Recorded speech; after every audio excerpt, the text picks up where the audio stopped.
તો કેમ છો મિત્રો?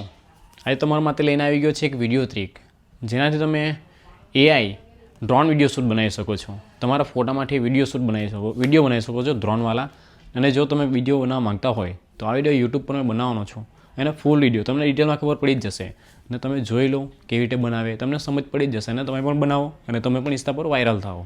સૌથી પહેલા તમારે ગૂગલની labs.google ની વેબસાઇટ ઓપન કરી લેવાની છે. ઓપન કરતાની સાથે જ નીચે તમને ક્રિએટ વિથ ફ્લો નો ઓપ્શન જોવા મળશે. તેના પર તમે ક્લિક કરી દો એટલે તમને નીચે એક ન્યૂ પ્રોજેક્ટ નો ઓપ્શન જોવા મળશે. તેના પર ક્લિક કરી દો. તેના પર ક્લિક કરતાની સાથે જ તમને ડાબી બાજુ ટેક્સ્ટ ટુ વિડીયો અને તેની ઉપર ક્લિક કરશો એટલે નીચે ફ્રેમ ટુ વિડીયો નો એક ઓપ્શન જોવા મળશે.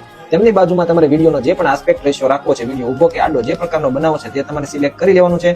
ત્યારબાદ ડાબી બાજુ એક પ્લસ નું આઇકન છે, ત્યાંથી તમારી ગેલેરીમાંથી જે ફોટોમાંથી ડ્રોન શોટ બનાવવો હોય તેમને સિલેક્ટ કરો અને ડન ઉપર ક્લિક કરો એટલે ત્યાં ઓટો ક્રોપ એટલે કે એડજસ્ટ થઈ જશે. તમારી રીતે તમારે વધારે ઓછા પ્રમાણમાં ક્રોપ કરવો હોય તો તે તમે સેટ કરીને ક્રોપ એન્ડ સેવ ઉપર અપલોડ કરશો એટલે તમારો એ ફોટો અહીંયા અપલોડ થવાનું શરૂ થઈ જશે. આ ફોટો અપલોડ થઈ જાય એટલે નીચે તમને પ્રોમ્પ્ટ બોક્સ ની અંદર એક પ્રોમ્પ્ટ આપું છું. જો તમારે આ પ્રોમ્પ્ટ જોતો હોય તો કોમેન્ટમાં ફ્લો લખો એટલે વેબસાઇટની લિંક અને પ્રોમ્પ્ટ બંને તમારા ડીએમ માં આવી જશે. હવે આ ફોટો અપલોડ થઈ જાય એટલે અહીંયા એ પ્રોમ્પ્ટને તમારે પેસ્ટ કરી દેવાનું છે. ડ્રોન વિડીયો એકદમ રેડી છે.